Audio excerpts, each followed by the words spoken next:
одним движением, не сказав ни правды, ни лжи, просто смели все преграды, оставив лишь голую суть божественного озарения через затрещину. Откуда у вас это? Когда вы столь глубоко познали изнанку изменчивой пустоты? Как именно вы?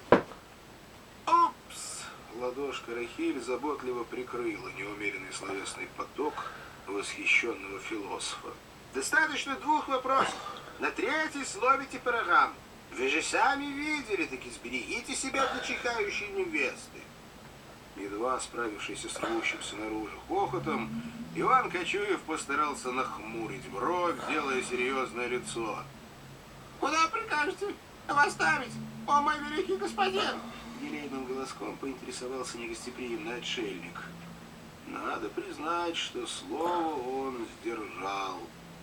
Хотя мог бы сдержать его и покомфортнее, но... Глава Лёшка, слезай. 36. Запутался уже.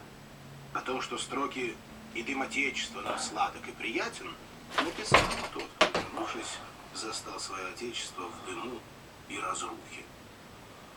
Все. Вихрь, Молодец. подхвативший всю троицу, возник из ниоткуда, повинуясь еле заметному движению рук Лёшка, ну ты хочешь? старца. По сей день неизвестно, какими даосскими технологиями он владел, и даосскими ли, но едва Миловеллер вызвал в памяти образ